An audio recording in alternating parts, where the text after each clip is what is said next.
बिस्मिल्लाहिर्रहमानिर्रहीम। अल्लाहुम्मा वफ़्फ़िक़ना लिमा तुहिब्बु व तर्ज़ा व सल्लल्लाहु तआला अला नबिय्यिल करीम। अन अबी दरदाई रज़ियल्लाहु तआला अन्हु क़ाल क़ाल रसूलुल्लाहि सल्लल्लाहु अलैहि वसल्लम खम्सुन मन जाअ बिहिन्ना मअ ईमानिन दख़लल जन्नह मन हाफ़ज़ अला सलावातिल खम्स अला वुज़ूइहिन्ना व रुकूइहिन्ना व सुजूदिहिन्ना व मवाक़ीतिहिन्ना व साम रमज़ान व हज्जल बैत इन इस्तताअ इलैहि सबीला व आता ज़कात तय्यबतन बिहा नफ्सुहु व अद्दल अमानता। क़ील या रसूलल्लाह व मा अदाउल अमानती? क़ाल अल गुस्लु मिनल जनाबती इन्नल्लाह लम यअमन इब्न आदम अला शैइन मिन दीनिही गैरहा। रवाहु तबरानी बि इस्नादिन जय्यिदिन अत-तरग़ीब।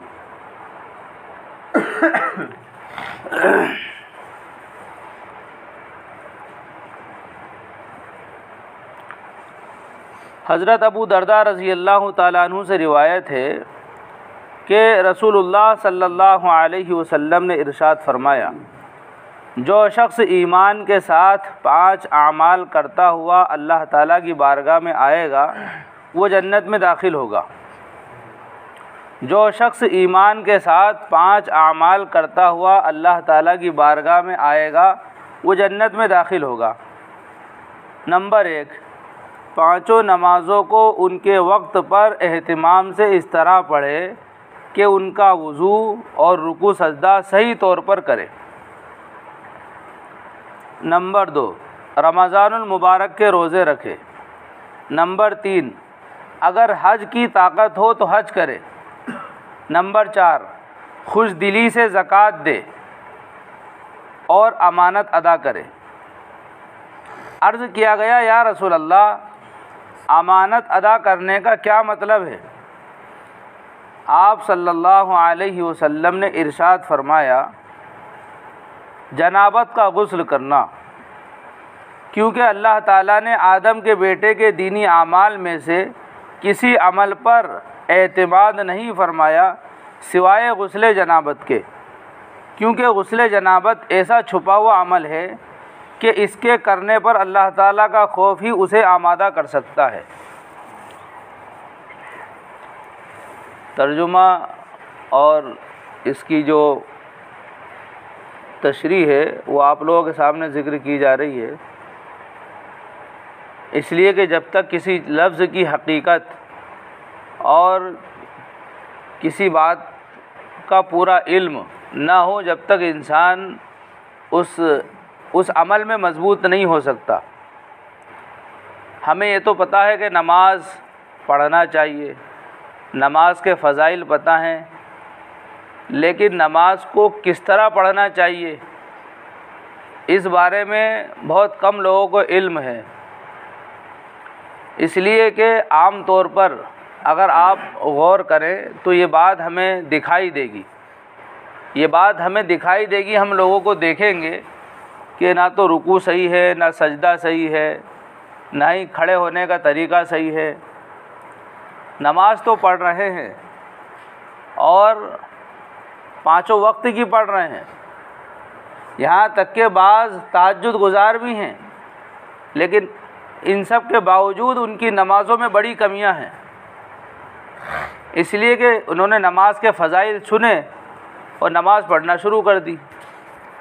यकीनन नमाज के बेशुमार फ़ज़ाइल हैं और नमाज की फ़जीलत के लिए इतना ही काफ़ी था कि वह अल्लाह का हुक्म है, बस किसी फ़जीलत की ज़रूरत नहीं है, बस अल्लाह का हुक्म है, यही इसकी फ़जीलत के लिए काफ़ी है। और ये इतने सारे बेशुमार सवाब के वादे, अज्र के वादे और ढेर सारे इनामात, ये सिर्फ़ जो है बंदे को और उभारने के लिए, आमादा करने के लिए हैं। वरना एक ग़ुलाम के लिए तो मालिक का हुक्म सबसे बड़ा तोहफ़ा है, सबसे बड़ी फ़जीलत रखने वाला अमल है। अगर किसी का मालिक अपने ग़ुलाम से नाराज़ हो तो ग़ुलाम अपने अंदर एक अलग ही बेचैनी महसूस करता है। हालांकि उसको तनख्वाह भी मिल रही है, पैसे भी मिल रहे हैं, उसको कोई कुछ छेड़खानी भी नहीं कर रहा है, लेकिन उसका मालिक उससे बोल नहीं रहा है, तो उसको बेचैनी रहती है अंदर से।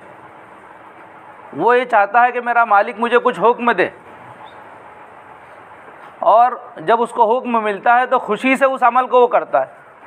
ये तो दुनियावी मामलात हैं, आप बारहा आपका इससे मुशाहिदा हुआ होगा, और इस अमल को आपने होते हुए या करते हुए देखा होगा कि यकीनन दुनिया में इंसान जिससे मोहब्बत करता है, जाहिर सी बात है, एक मज़दूर अपने आका से, अपने मालिक से मोहब्बत करता है तो वो उसकी नाराज़गी बर्दाश्त नहीं कर सकता, और वो इसमें खुशी महसूस करता है कि मेरा मालिक मुझे कुछ हुक्म दे तो मैं उसको खुशी से करूं, और हुक्म दिया तो फिर उसको बहुस्ने खूबी अंजाम दूं। एक बीवी अपने शौहर की नाराज़गी बर्दाश्त नहीं कर सकती, और अगर नाराज़ हो जाए तो वो अंदर बेचैन हो जाती है, अंदर से परेशान हो जाती है, और अगर उसका शौहर उसको कोई हुक्म दे तो बहुस्ने खूबी उसको अदा करती है। जितनी सलाहियत होती है, काबिलियत होती है, वो सारी उस अमल को करने में लगा देती है। फिर उसका शौहर उसको कोई हुक्म दे तो ये हुक्म देना उसके लिए सबसे बड़ी कामयाबी, उसके लिए सबसे बड़ी फजीलत रखने वाला अमल है। शौहर को बताना नहीं पड़ता कि ये काम ऐसा करोगे तो ऐसा होगा, वैसा होगा, कुछ नहीं बताना पड़ता है। क्यों?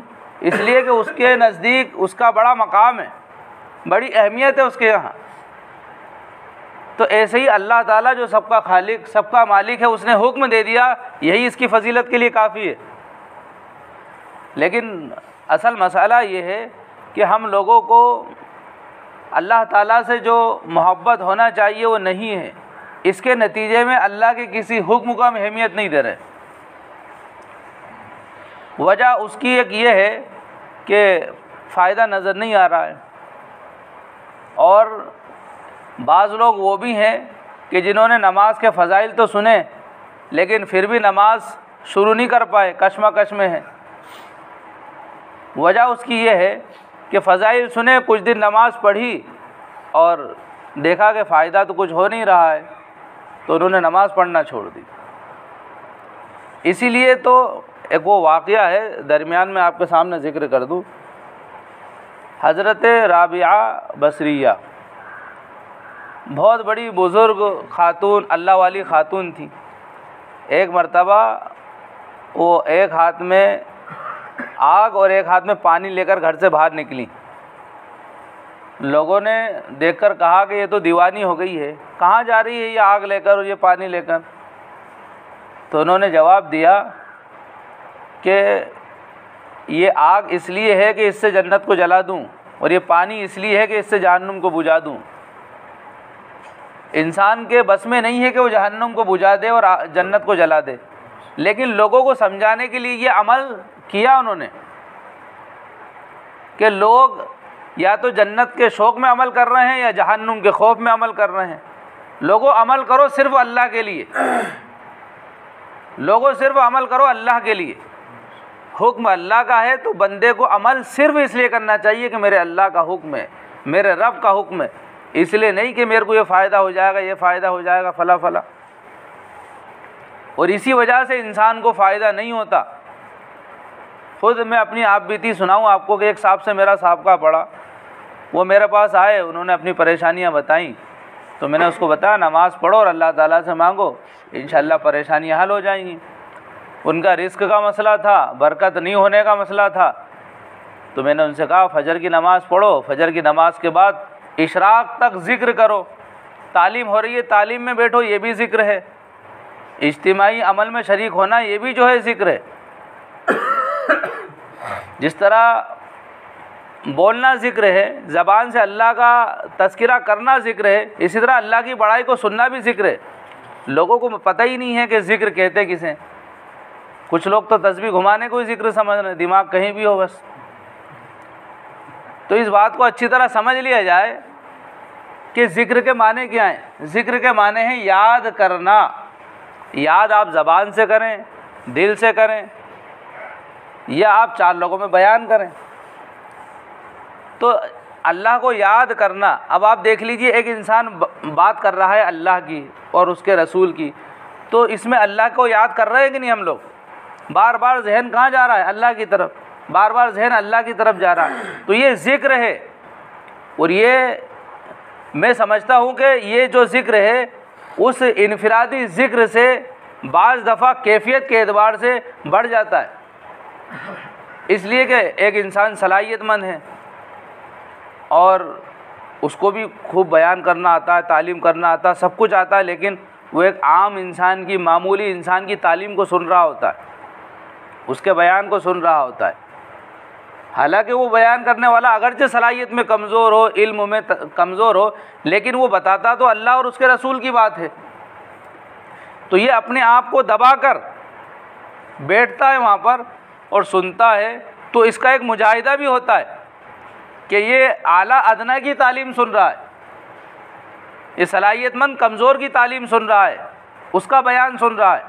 तो अपने आप को उस मजलिस में जमा कर बैठा कर रखना और अपने नफ्स पर कंट्रोल रखना, तो ये इसके अजर को और बढ़ा देता है। तो जैसी कैफियत होती है, इसलिए कि आम तौर पर मजमे में अल्लाह ताला मजमे की बरकत से ऐसी बातें निकलवा देता है जो वाकई बड़ी रिक्कत आमेज़ होती हैं, जो अंदर से इंसान को झंझोड़ देती हैं। इसलिए कि तलब पर और इंसान के मन पर, इंसान के हौसले पर अल्लाह ताला जो है कहने वाले से बातें निकलवाते हैं। इंसान की बज़ाते ख़ुद ये ताकत नहीं कि कुछ बोल सके, अल्लाह का हुक्म है तो इंसान बोल रहा है, अल्लाह का हुक्म है तो इंसान सुन रहा है। तो मैं ये बताना चाह रहा हूँ कि ज़िक्र सुनने को भी ज़िक्र कहते हैं, इसलिए कि इसके ज़रिए भी अल्लाह की याद ताज़ा होती है। अब नमाज के ताल्लुक़ से फरमाया अक़ीमिस सलाता लिज़िक्री, नमाज कायम करो मेरी याद के लिए। अक़ीमिस सलाता लिज़िक्री, नमाज कायम करो मेरी याद के लिए, यानी मुझे याद करने के लिए नमाज पढ़ो। अब एक इंसान जमात के साथ नमाज पढ़ रहा है तो वो तो सिर्फ खड़ा हुआ पीछे, रुकू में तस्बीह पढ़ता है, सजदे में तस्बीह पढ़ता है, लेकिन ज़्यादातर तो वो खामोश रहता है। ये भी याद करना है, ये भी याद करना है कि उसने अल्हम्दुलिल्लाहि रब्बिल आलमीन से लेकर गैरिल मग़ज़ूबि अलैहिम वलज़्ज़ालीन तक अल्लाह की तारीफ़ और बंदे का और अल्लाह का जो है आपसी मुज़ाकरा सुना उसने। उसके बाद उसके दिल में शौक़ पैदा हुआ, जज्बा पैदा हुआ, तो फिर रुकू में अल्लाह ने भेजा और उससे तारीफ़ करवाई कि तेरे अंदर जो जज्बा पैदा हो रहा था, उस जज्बे को हम जो है अकारत नहीं जाने देंगे, बल्कि अब हम तुम्हें मौका दे रहे हैं कि तुम अल्लाह की तस्बीह बयान करो। तो रुकू में ले जाकर तस्बीह बयान की जा रही है। जब सुना उसने कि अल्लाह उसकी सुनता है, जो अल्लाह की तारीफ़ करता है, तो रुकू से खड़े होते ही अल्लाह ने अपनी तारीफ़ करवाई, रब्बना वलकल हम्द। तो अल्लाह ताला उन जज्बात की जो मजलिस में इंसान के अंदर पैदा होते हैं कदर करता है। तो आप यहाँ बैठे हैं, बहुत सारी बातें अंदर एक तूफ़ान की तरह उठती हैं, तो यकीनन इंसान अगर अपने आप को दबाकर, अपने नफ्स पर कंट्रोल रखकर मजलिस में बैठता है, तो जो जज्बा अंदर उभर रहा है, जो अल्लाह की मोहब्बत का, नबी की मोहब्बत का, दीन की तबलीग का जो सैलाब अंदर से उठ रहा है, उसको अल्लाह ज़ाय नहीं होने देता है, उसको इस्तेमाल करवाता है। ये जब ही हो सकता है जबकि आप अल्हम्दुलिल्लाह रब्बिल आलमीन से लेकर गैरिल मग़ज़ूबि अलैहिम वलज़्ज़ालीन तक और उसके बाद वो सूरत के पढ़ने तक अपने आप पर कंट्रोल रखें। और आपने कंट्रोल नहीं रखा, बेकाबू हो गए, तो फिर आपके उस जज्बे को जो है इग्नोर कर दिया जाएगा। तो पहले अपने आप को दबाना, उसके बाद उसका इस्तेमाल है। तो अल्लाह ताला ने जो हमें अहकामात दिए हैं, यकीनन हर एक के अंदर बड़ी हिकमतें और बड़े राज छुपे हुए हैं, लेकिन ये असरार और ये राज उन्हीं बंदों पर अल्लाह खोलता है जिनके दिलों में सच्ची तड़प होती है, जिनके दिलों में कुछ करने का हौसला और उमंग होती है, उन पर अल्लाह राज खोल देता है। एक शेर है ना, खुलते हैं ग़ुलामों पर असरार शहनशाही, ग़ुलामों पर खुलते हैं। और ग़ुलाम कौन है? जो अपने आप को कुछ ना समझे। हमारे हज़रत फरमाया करते थे कि मेरा एजाज़ ये है कि मैं कुछ नहीं हूँ, मेरी इज़्ज़त इसी में है कि मैं कुछ भी नहीं हूँ। जहाँ मैंने ये समझ लिया कि मेरे को तो ये भी आता है, ये भी आता है, वहीं से मेरी बर्बादी के रास्ते खुल गए, मेरी तरक्कियाँ ख़त्म हो गई। इंसान कुछ भी नहीं है, जो कुछ है सब अल्लाह के हुक्म से है। जो कुछ हो रहा है अल्लाह के कलमे कुन फयकून से हो रहा है, अल्लाह के हुक्म से, अल्लाह के अम्र से हो रहा है। जब तक ये इस्तेज़ार रहे, ये दिमाग में ये बात घूमती रहे, तो यकीनन इंसान बड़ी तरक्कियों तक पहुंचता है और बहुत ज़्यादा तरक्कियों तक पहुंचता है। वहाँ तक अल्लाह ले जाते हैं जहाँ तक जाने का इंसान को गुमान भी नहीं होता। इसलिए कि अल्लाह का वादा है, जो इंसान अल्लाह से सही मानों में डरता है तो अल्लाह उसके लिए रास्ते खोलते चले जाते हैं। इसलिए कुरान में फरमाया वमन यत्तक़िल्लाह यजअल लहू मखरजा, वमन यत्तक़िल्लाह यजअल लहू मखरजा, कि जो इंसान अल्लाह से डरता है अल्लाह उसके लिए तंगी से निकलने का रास्ता खोल देते हैं। अल्लाह ने ये नहीं फरमाया कि रास्ते खोलते हैं, तंगी से निकलने का रास्ता खोलते हैं। इसलिए कि इंसान बाज़ दफ़ा ऐसी जगह जाकर उलझ जाता है कि उसको कोई कुछ सुझाई नहीं देता, सोच रहा है बैठे बैठे और कुछ समझ में नहीं आ रहा क्या करें क्या करें। तो अल्लाह ताला ऐसे में उसकी मदद करता है कि तुझे क्या करना चाहिए। फिर अल्लाह वो बात दिमाग में डालता है कि जिस पर अमल करने से बंदा भटकता नहीं है फिर। और जो इंसान अल्लाह से नहीं डरता तो फिर अल्लाह ताला उसको उसी की सोच में, फ़िक्र में उलझा देते हैं उसको। फिर वो भटकता रहता, कभी ये कभी ये कभी ये कभी ये, उसी में जो है उसकी ज़िंदगी बर्बाद हो जाती है। और ज़्यादातर दुनिया में आप देख लीजिए, लोग अल्लाह से नहीं डर रहे हैं तो उसका नतीजा क्या है, कभी ये कर रहे हैं, कभी ये कर रहे हैं, कभी वो काम, कभी ये काम, कभी इससे मशवरा, कभी उससे मशवरा। उनको इस्तिक़रार और ठहराव जमाव नसीब नहीं हो रहा है और ना ही होगा। इसलिए कि अल्लाह ताला ने इस्तिक़ामत का और ठहराव का, जमाव का वादा उन लोगों के लिए किया है जो अल्लाह से डरते हैं। जिनके दिलों में अल्लाह का डर नहीं है और अल्लाह से होने का यकीन नहीं है, वो कभी भी जो है ठहराव हासिल नहीं कर सकते, तज़ब्ज़ुब का शिकार रहते हैं, वो शक व शुबे का शिकार रहते हैं। और शक व शुबे का नाम ईमान नहीं है, ईमान यकीन का नाम है, ईमान मजबूती का नाम है, ईमान ठहराव का नाम है कि जहाँ हमें पता चल गया कि रब का हुक्म ये, बस वहीं पर ठहर जाओ, इस चीज़ का नाम ईमान है। और वहाँ ठहरने के लिए दिल में ख्याल नहीं आ रहा है बल्कि और कुछ इधर उधर शैतान भटका रहा है, तो समझ लीजिएगा अभी तो हम शैतान की रहबरी में चल रहे हैं। शैतान अब अभी हमारा सरपरस्त है। शैतान की सरपरस्ती और रहबरी से निकलने के लिए अल्लाह की ताकत को तस्लीम करना पड़ेगा। और जिन लोगों ने अल्लाह की ताकत को तस्लीम कर लिया वही सही मानों में दुनिया में कुछ कर गए हैं।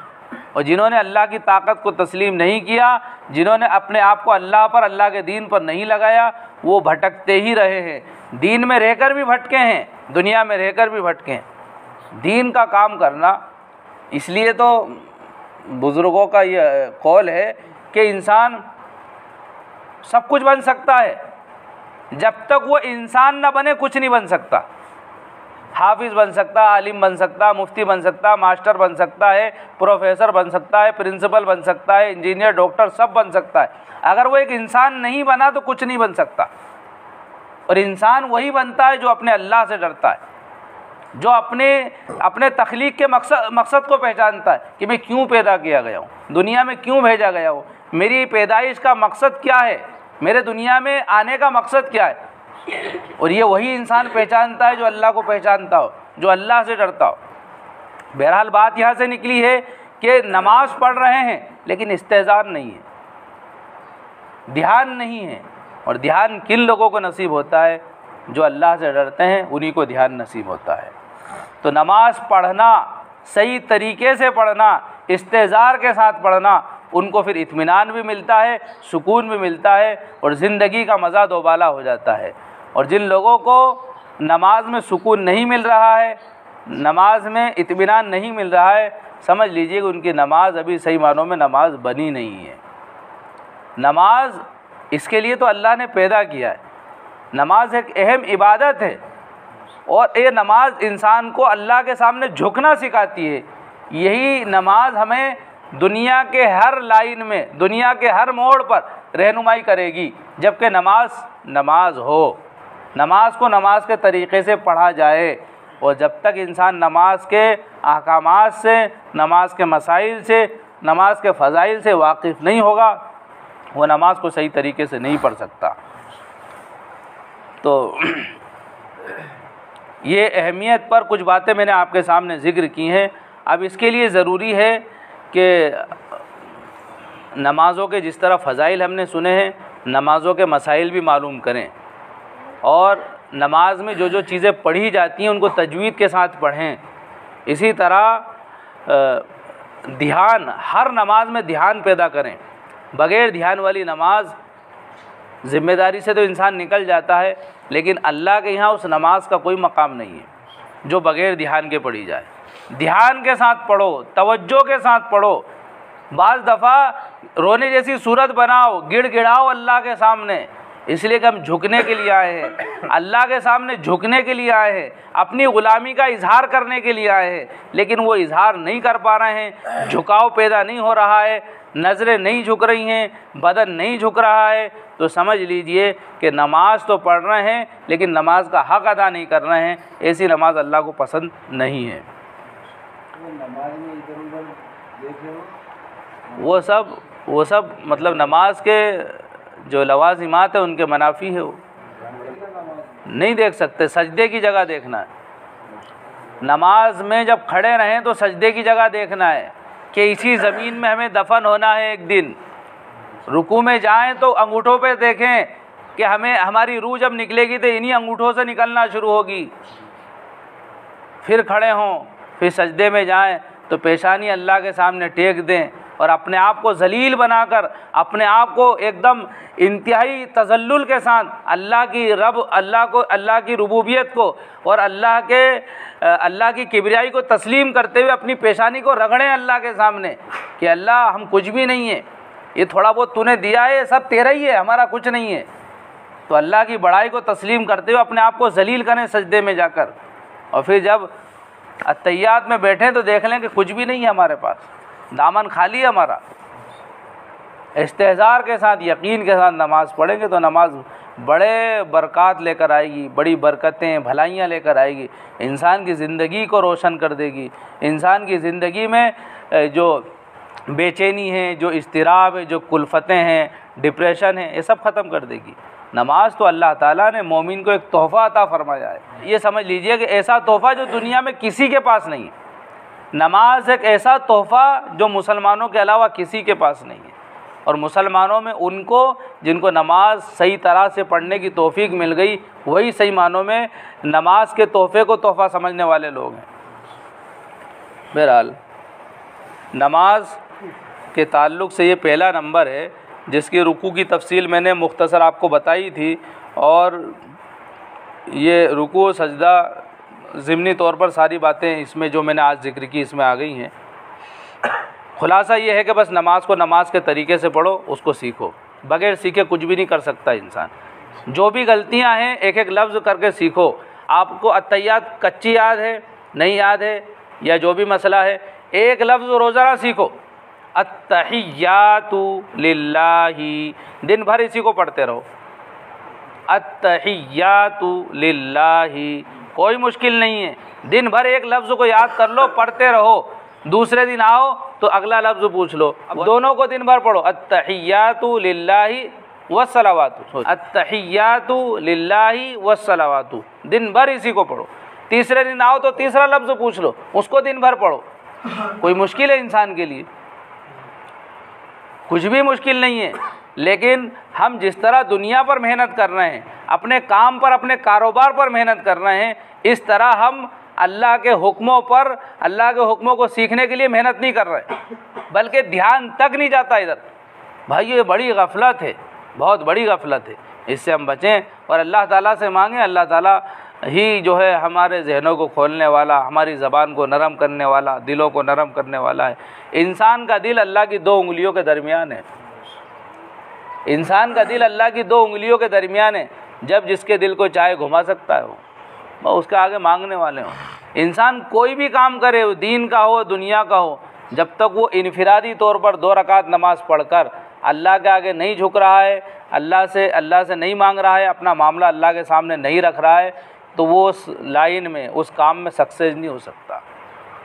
और अगर दुनिया के एतबार से सक्सेस और कामयाब हो रहा है तो वो ऐसा अमल है कि अल्लाह उससे खुश नहीं है।